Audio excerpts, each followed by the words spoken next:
My name is Kristi Butterworth and my report is on Hagia Sophia. With the sack of Rome leaving Italy under control of the Ostrogoths in the west around 500 CE, a new form of the Roman Empire emerged in the east. This period of transition, marked by a formal shift from early Christian to Byzantine architecture, attests to the triumph of the Christian faith through its perpetuation beyond the Western Roman Empire. Hagia Sophia, the Church of Holy Wisdom, serves as a symbolic union of the Old and New Empire through its unprecedented unification of the early Christian Latin Basilican form with the centralized Martyrium form. Located in Constantinople, this church was designed and built for Emperor Justinian between 532 and 537 CE in the early Byzantine period by Anthemides of Tralles, a mathematician, and Isidorus of Miletus, a physicist. Justinian selected these men, neither of whom were architects, for their ability to conceptualize designs expressive of the spiritual ideals of Christianity. Whereas previous early Christian architecture constituted a functionalist approach to design through its characteristic horizontal axis, this new Byzantine style of architecture relied on symbolism to reflect Christian ideals, such as the incorporation of an ascending axis in the centralized core to acknowledge the heavenly world. Regarded as the ideal Byzantine church, Hagia Sophia translates in plan to a rectangle, 230 feet by 250 feet, which contains a 100-foot square with a 108-foot diameter dome on pendentives at the central crossing. From the central dome extend two half-domes to the east and west, each with two projecting semicircular apses.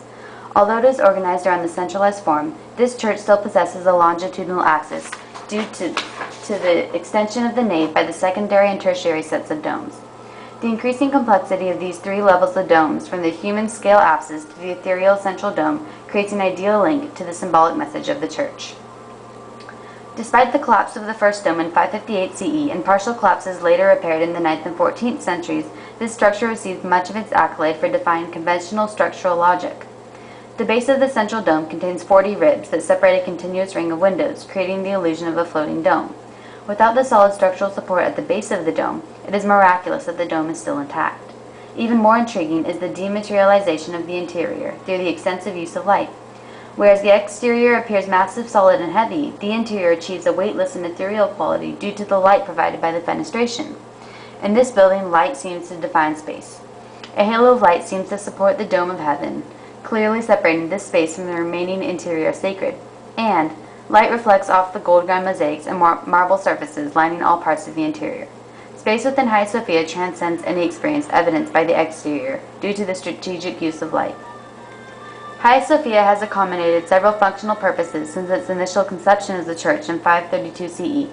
After the Ottoman conquest of Constantinople in 1453 CE, Mehmet the Conqueror converted Hagia Sophia to a mosque and added 4 minarets to stake out the territory as his own. Secularized in the 20th century, it now serves as a museum.